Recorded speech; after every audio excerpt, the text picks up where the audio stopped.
We remain steadfast in our commitment in delivering local news that matters. Stories that inspire. Enriching the lives of Filipinos in the Philippines and across the globe. This is your GMA Regional TV. Buong puso para sa Pilipino.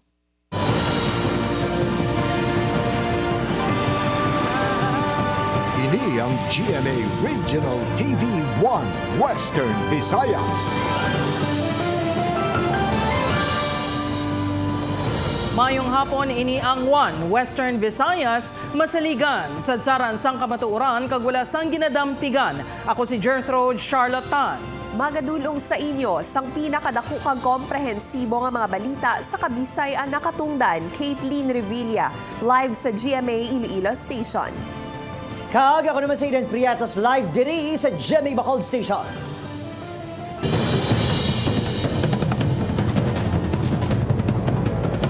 Mga kapuso, mga napatay sa natabo nga aksidente sa Hamtik Antique na dugangan pa sang isa.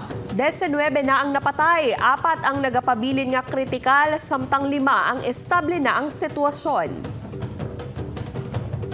Samtang mga puso, Department of Transportation nagapanawagan nga regular dapat ang maintenance activities sang bus companies kag sang mga motorista. Nakatutok, John Sala. Nadugangan pa sang isang mga napatay sa natabo nga pagkahulog sa bus sa pila sa Barangay Igkabugay, Hamtik Antique sang tinalikdan nga December 5. Napatay samtang nabulong sa ospital ang isa ka college student nga tumandok sang Lawaan Antique. Kahapon nag-expired mga 3 o'clock a.m. ang taga-Lawaan, taga-Antique na sir, male at mga 19 years old na bata. Dugang panitrain, 4 subong nagapabilin nga kritikal ang estado sa ospital samtang 5 naman ang estable ng sitwasyon. Suno pa kay train padayon ng ilang pagpatuman sang hugot nga seguridad sa ginakabing nga killer curve. Ilabi na nga padayon pa ginagamit ang mga dalan sa mga motorista.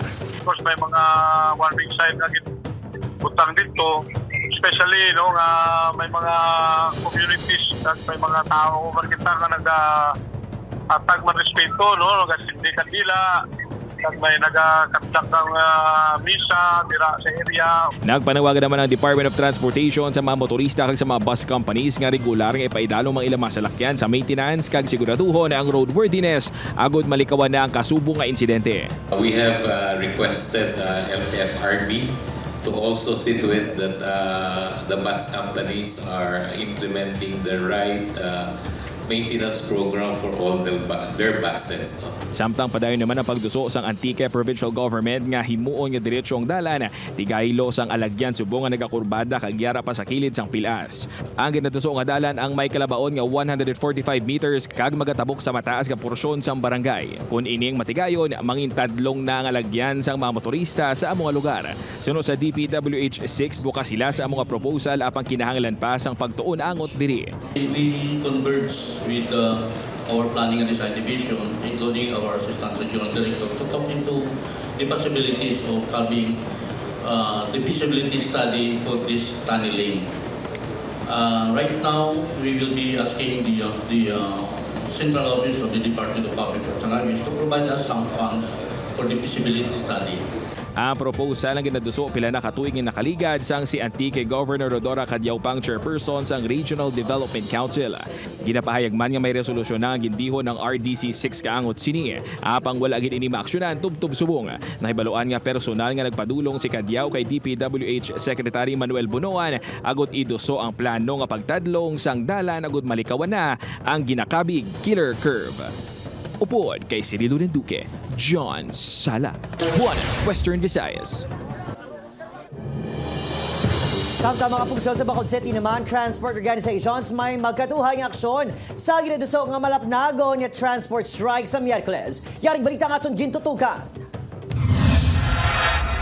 Sa mabot ng December 31, istriktong ipatuman sa Land Transportation Franchising Regulatory Board ang mando nga dapat antes ang 2024 kabahin na sa mga kooperatiba o korporasyon ang tanan nga driver kag operator sa mga traditional nga jeep sa pungsod.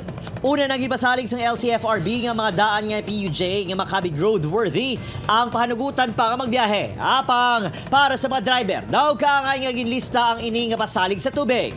Butang nga sa maabot nga Biyerkules, lauman kuno ang transport strike sa Bacolod City nga pangunahan sang Bacod Incorporated nga affiliated sa Piston kag Manibela. Hindi kami gusto sang sini nga strike ka perme kay kasyado man ka kapoy para sa aton. Amo lang inagaling kay kung hindi na naton pagimuon, hindi makabati ang aton nga gobyerno daw bungol kag bulagman ang aton mga opisyalis. Apang in kaso may good news kay mabato ng National Transport Organization gikan sa Malacanang buwas, posible ini nga ipaiway man. Amo gid na ang aton nga plano nga sa Wednesday. But kung may mga changes, gadipindi na sa aton nga meeting nga buwas nga adlaw. Ang grupo Coffee Back Dag SS Zone ang nagpasalig man nga hindi magupod sa untat biyahe. Sa baylo, nagpabutyag sang kumpiyansa nga maka-operate sa gihapon ang ila grupo sa 2024. Ang sa amon yung grupo ara maideyahan na iya kahit kasalig kami 100% kay mayor nga nagpasalig siya sa amon nga buligan niya kami. Sa bulon sa alkalde mga driver ag operator sa masunod nga adlaw agud liwat mapatpat ang guidelines. Apang sa pabangkot, kun magabulig ang alkalde agud hingyoon sa LTFRB extension sa provincial authority sa mga daan nga unit.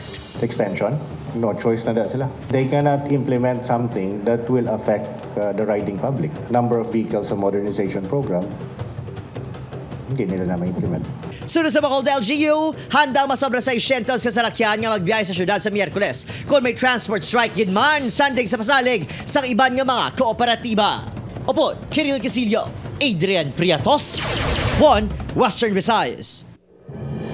Test run sa natalana nga pagbukas ng Hibaw-an flyover ginpatigayon subong nga adlaw kag pila ka mga motorista nagpahayag nga dako ang mabulig sini apisar nga tuman na kaatrasado ang pagbukas ng nasambit nga flyover. Ini ang gintutukan ni John Sala.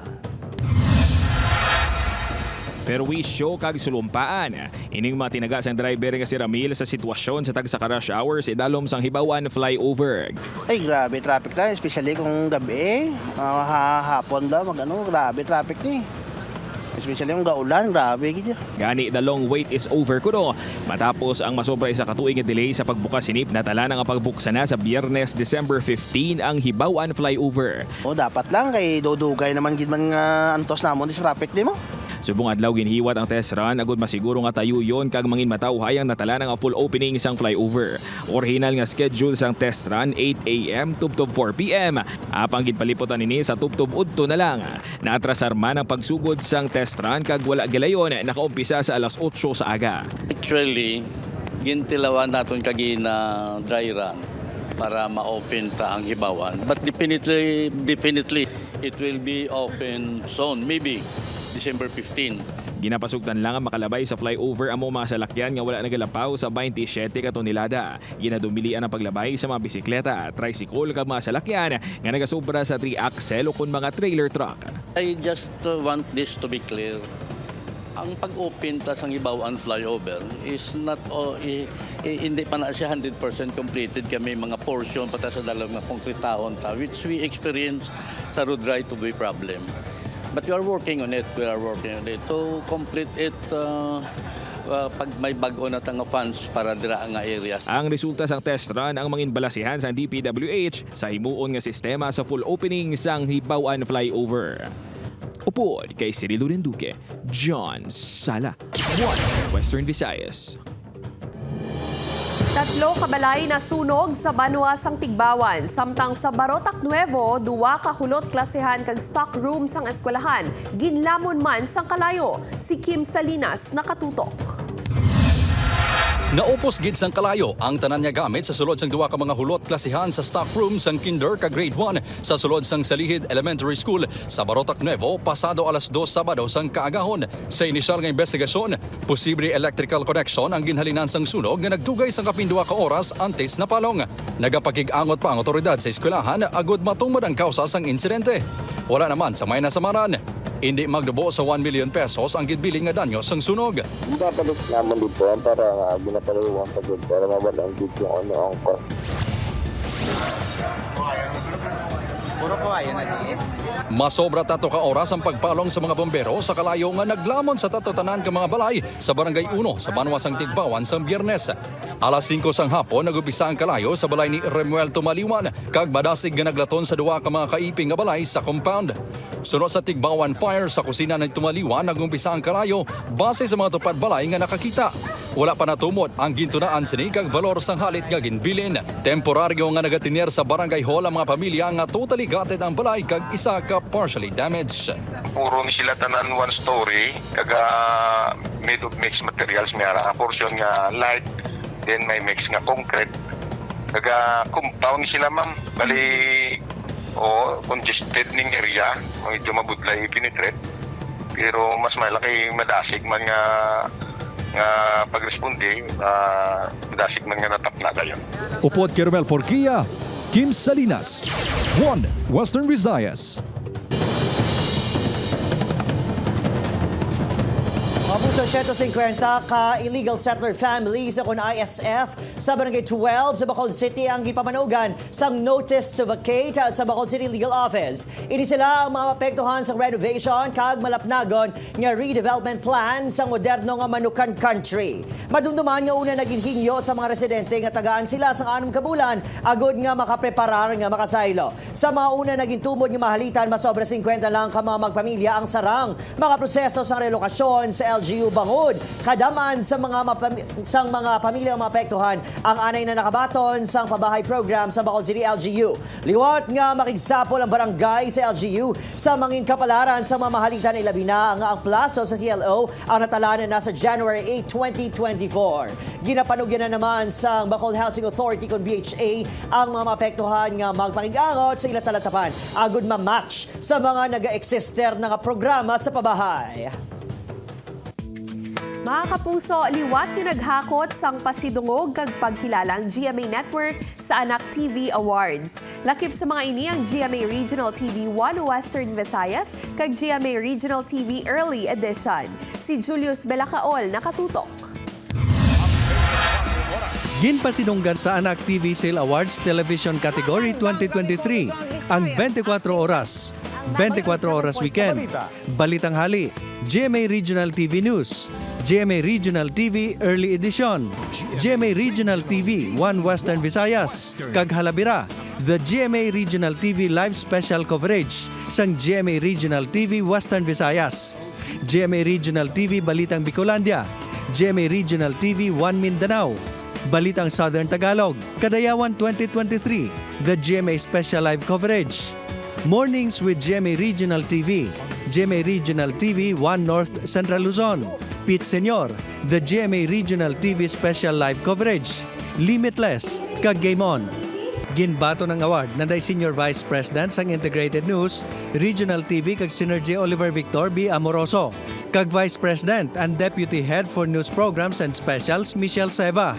This amplify kasi, our role, especially our GMA Integrated News, hindi lang sa mga local communities, but sa bansa natin, that we have to deliver responsibly the news sa pagtutulungan ng lahat ng ating platforms mula sa TV News, Manila, regional TV, radio, and digital news.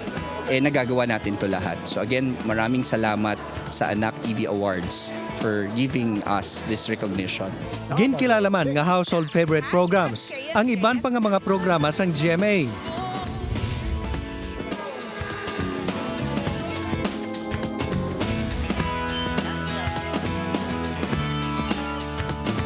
Dugang man sa ginkilala sa Day Asia's multimedia star Alden Richards, Alan Ansay, Drew Arellano, Michael V, Black Rider star kag unang hirit co-host Matteo Guidicelli, kag Pulang Araw star David Licauco.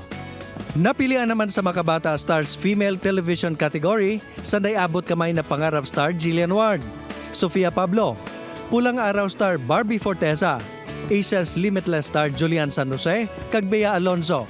Sa Net Makabata Star Male Online category, napilian Sunday Kenshan, Alden Richards, kag Richard Yap. Hall of Fame awardee naman for 2023 si State of the Nation anchor Atom Araulio. Naghatag man ang Anak TV sang special tribute sa 24 oras kag veterano nga broadcaster nga si Mike Enriquez. Si Enriquez ang ginkilalaman bilang pinakauna nga Anak TV Hall of Famer. 7 years successive, siya po ay binoto ng taong bayan. Inikot po namin Pilipinas asking them, who do you think deserve to be your role model? At very proud siya na meron siyang Anak TV Seal na award because sabi niya, every time ako ay nasa radio o sa TV, naalaala ko, I owe it to the children. I owe it to the next generation. Julius Bilacaol. 1. Western Visayas. Atensyon sa mga motorista, lauman buwas Disyembre 12 ang rollback sa presyo sang gatong. Base sa oil industry sources, piso kag 60 sentimos kada litro ang rollback sa presyo sang gasolina. Piso kag 40 sentimos kada litro naman ang igabuhin sa presyo sang kerosene, samtang piso kag 85 sentimos kada litro ang igapanaog sa presyo sang diesel.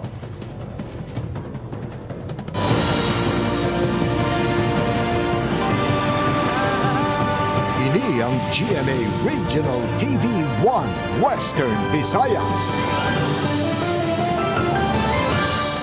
Mga kapuso, President Ferdinand Marcos Jr. ginpangunahan ang grand opening ceremonies sa 18th National Jamboree sa Pasay City. Samtang masobra 2,000 ka agrarian reform beneficiaries nakabaton sang CLOA kag support services halin sa gobyerno. Si Tess Ordales nakatutok.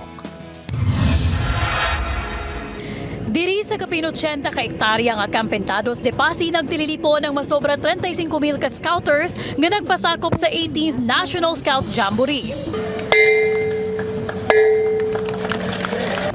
Subong nga hapon sa ginpatigayo ng grand opening ceremonies na ginpangunahan ni President Ferdinand Marcos Jr. Sa iya mensahe, ginpahanumdom ni PBBM bilang anay Boy Scout man sa henerasyon ang mga kalidad nga dapat ipabilin sang scouters. Each of you here is called upon to help shape our future and create a better and more sustainable world. To our beloved Scouts, remember that you are here also to have fun and to have an adventure, but to learn also about the more positive agents of change. Ang scouter nga si Lenor hindi malipatan ang ining nga eksperyensya kag sundon gid kuno niya ang laygay halin sa presidente. Tutulong po ako sa mga komunidad tapos magpapakabait na po at Bawang Marcos, salamat dahil nakapunta ka. Diri sa site, may kanya-kanya nga tents nga ginplastaran kada grupo. May mga hayob-hayob man nga magaserbe palahuwayan sang scouter sa 8 tanan ka mga subcamps. Magluwas sa camping, pila lang sa nakalinyadang aktibidad ang mga cleanup activities sa Agdahon Farm School kag sa Alalana Waste Segregation Facility. Magadako pang aktibidad sa Disyembre 17. Magitan sa nawong sa mga agrarian reform beneficiaries nga nagtipon diri sa Pasay City Arena ang kasadya bagon nakabaton sila sa nakalain-lain nga bulig halin sa gobyerno. Masobra 2,000 ka mga mangunguma halin sa panayan nakabaton sang titulo sang duta nga may kapugusan nga masobra 2,000 hektarya nga kalapadon. Luwas sa CLOA ginhatag man ang support services sa mga mangunguma kaangay sang farm equipment nga nalakipan sang hand tractor, corn sheller, rice chipper kag mobile rice mill, subong man organic fertilizers. Kailangan din na maganda ang hanap buhay ng ating mga magsasaka. Kung tayo magkaisa at patuloy natin na isulong ang programa ng agrarian reform, then we can say that every Filipino will begin to live a meaningful and dignified life. Upod kay Marvin Lauderes, Tess Ordales. 1 Western Visayas.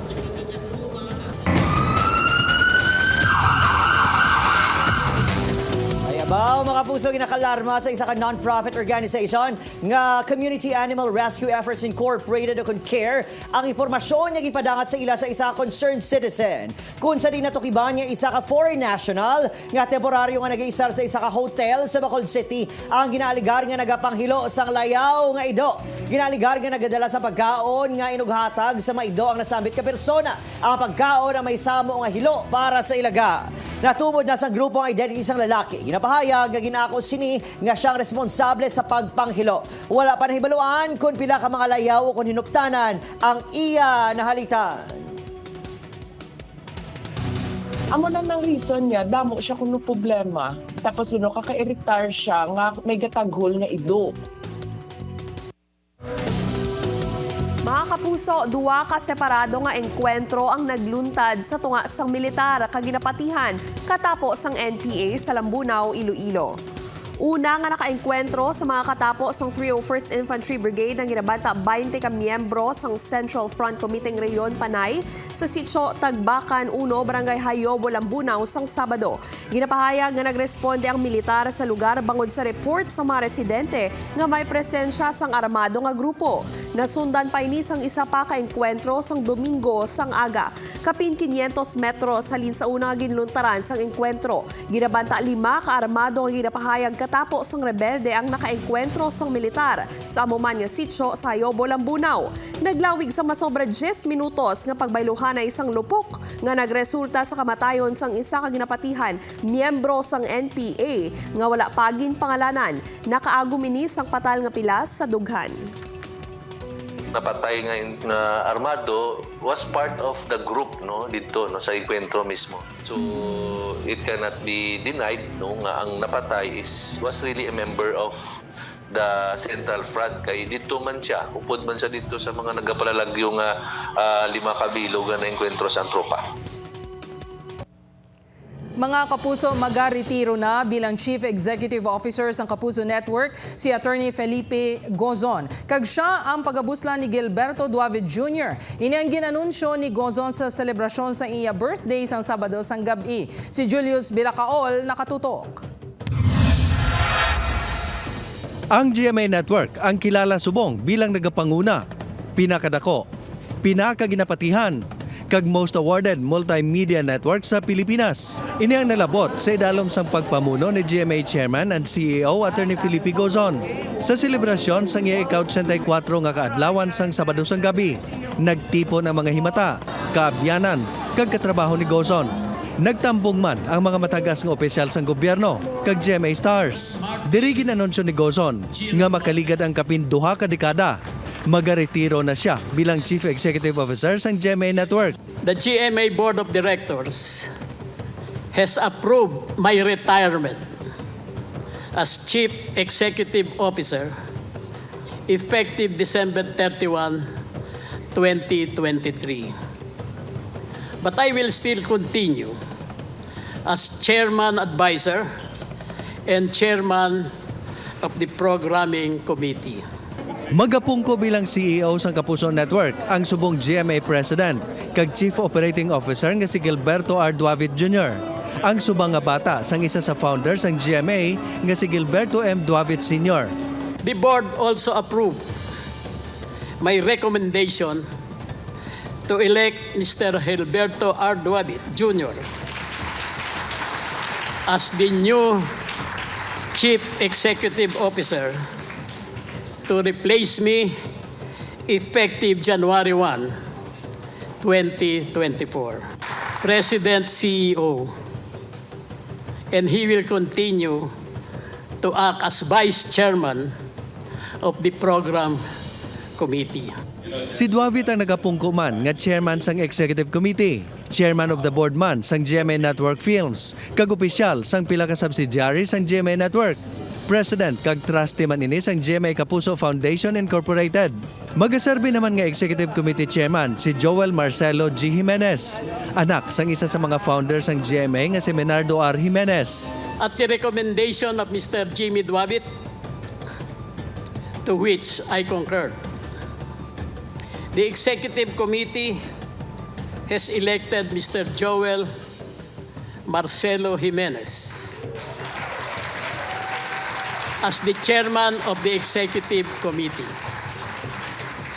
Vice Mr. Duavit, who resigned as Chairman of the ExCom effective December 31, 2023. Si Jimenez ang president kag CEO sa Menarco Holdings, kag CEO sang Alta Productions Group Incorporated. Director man siya sang RGMA Network Incorporated, Executive Committee Chairman and Director sang GMA New Media Incorporated, kag iban pa nga subsidiary sang GMA Network. I am very proud and gratified that over the years, GMA Network has provided the public with superior quality and innovative entertainment and public affairs programs and news na walang kinikilingan, walang pinoprotektahan, walang kasinungalingan, serbisyong totoo lamang. Sa pamulong-pulong ni Gozon, liwat niya nga ginpasalamatan ng Ginoo sa bugay nga iya nabaton, nga sobra pa suno sa iya sa iyagin pangamuyo. Lakip na ang yati ayon nga si Tessie Gozon. I particularly thank the Lord for Tessie, a good wife given to me by God, who, after going steady with me for 11 years, and being married with me for 54 years and 6 months, I can truly say is the love of my life. Sa birthday toast nga ginpangunahan sang iya anak si Attorney Philip Gozon, ginhatagan sini sa pagsaludo ang iya amay. At the workplace, FLG is well known for being a strict chairman and chief executive who demands perfection. Having him as a boss can be quite intimidating and extremely rewarding. There is, however, one trait that stands out with my dad, and that is integrity. Julius Bilacaol, 1. Western Visayas.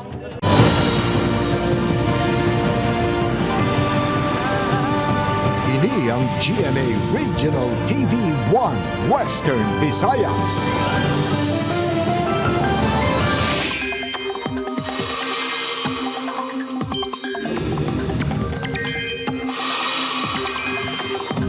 Mga kapuso, dako nga bahin sang pungsod ang makaeksperyensya sang manami nga tiyempo. Easterly sang nagaluntad sa bilog nga pungsod kag sa subong wala sang may na-monitor nga malaing nga tiyempo sa sulod sang Philippine Area of Responsibility. Base sa datos sang Metro Weather, manubo ang tsansa sang ulan sa Western Visayas magluwas lang sa Aklan, Capiz kag pila ka lugar lang sa Negros Provinces. May mga pag-ulan man sa iban pang bahin sang Southern Luzon kag Mindanao.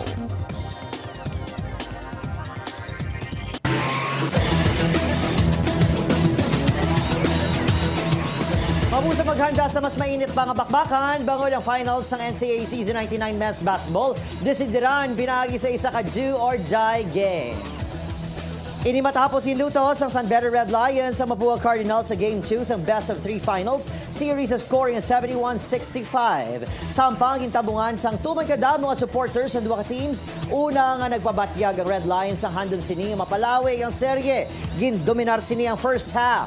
Apang pag-abot sa third quarter, nagbalisgar ang sitwasyon, nagabanse ng Cardinals. Na-maintainer sa Cardinals ang ilabanse sa pagsulod sa fourth quarter. Apang dirigit pakita sa Red Lions ang ilang determinasyon. Pinagin sa 3-pointers, ilang ginbawi o kung nabawi ang abanse. Kag nasustiner, tubto matapos ang hampang. Best player of the game, si Jacob Cortez, nga nakatigayin sa 21 points, 9 rebounds, 3 assists, kag 2 steals. Sa gipatigayin niyo awarding ceremony, ginkilala naman si Clint Escamis sa Cardinals nga NCAA Season 99 MVP. Samtang, sa hampang gipatigayin man kahapon sa aga, ginlutos sang Benil Blazers sa LPU Pirates sa scoring ng 93-83 para makuha ang third place sa tournament. Ang Game 3 mga kapuso nakaschedule naman sa December 17, alas 2 sa hapon, kag live sa gihapon yung malantaw sa GTV. Mga kapuso, 14 days na lang, Pasko na. Sa aton mga kapuso diri sa Western Visayas, sa subong man, sa aton mga kapuso abroad, madamo ginisalamat sa pagtutok ako sa Aidan Priatos. Kapuso, mag-isa kita kang ibaluon ng mga balita tungod local news matters. Ako si Caitlin Revilla. Kag ako si Gertrude Charlatan, ini ang One Western Visayas. Bugos nga puwersa para sa mas dako nga misyon kag mas masangkad nga pagserbisyo sa pungsod. Ikaw ang blessing ko.